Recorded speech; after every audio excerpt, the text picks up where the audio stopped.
کثیرہ میسر نہ جزیں سعادت بکعبہ ولادت بمسجد شہادت۔ 21 رمضان المبارک امیر المؤمنین اخی رسول زوج بطول فاتح خیبر حضرت سیدنا علی المرتضیٰ کرم اللہ وجہہ الکریم کا یوم شہادت ہے۔ آپ رضی اللہ تعالیٰ عنہ جب پیدا ہوئے تو پیدائش کے بعد سب سے پہلے جس شخصیت کی زیارت کی وہ جناب رسول کریم صلی اللہ علیہ وآلہ وسلم ہیں۔ یوں کہہ لیجئے کہ دنیا میں آتے ہی حضور اکرم صلی اللہ علیہ وآلہ وسلم کا جمال جہاں آرا ملاحظہ کیا۔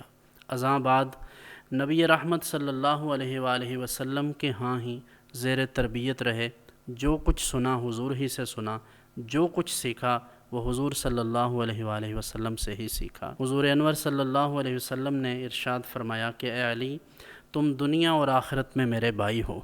پھر ایک مقام پر ارشاد فرمایا کہ من کنت مولاہ فہذا علی مولاہ، جس کا میں مولا ہوں اس کا علی مولا۔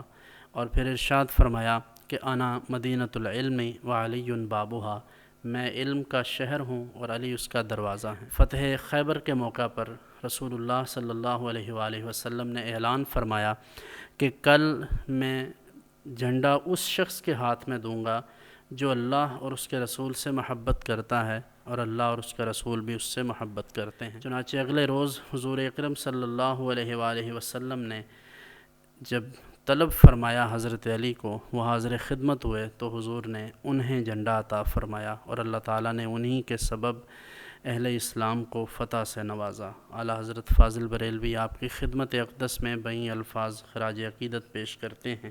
مرتضیٰ شیر حق اشجع الاشجعیں، ساقی شیر و شربت پہ لاکھوں سلام، اصل نسل صفا وجہ وصل خدا، باب فصل ولایت پہ لاکھوں سلام۔ قیامت تک آنے والے اولیاء کرام میں سے جو شخص بھی اولیاء کا سردار ہوگا، قطب مدار ہوگا، حضرت امام ربانی مجدد الف ثانی شیخ احمد سرہندی علیہ رحمہ ارشاد فرماتے ہیں کہ اس شخصیت کے سر پر حضرت علی المرتضیٰ کا قدم ہوگا۔ اور اس حوالے سے حضرت مائی صاحبہ سیدہ خاتون جنت سیدہ فاطمۃ الزہرا سلام اللہ علیہا و حضرات حسنین کریمین رضی اللہ تعالیٰ عنہما بھی حضرت علی کے ساتھ شامل ہوں گے۔ یوں کہہ لیجئے کہ جو شخص اللہ رب العزت کا قرب اور اللہ کی ولایت چاہتا ہے وہ حضرت علی المرتضیٰ کی مہر سے ہی اللہ کا قرب پا سکتا ہے، اس کے علاوہ کوئی اور چارہ نہیں ہے۔ اللہ تعالی ہمیں ان نفوس قدسیہ کی محبت عطا فرمائے۔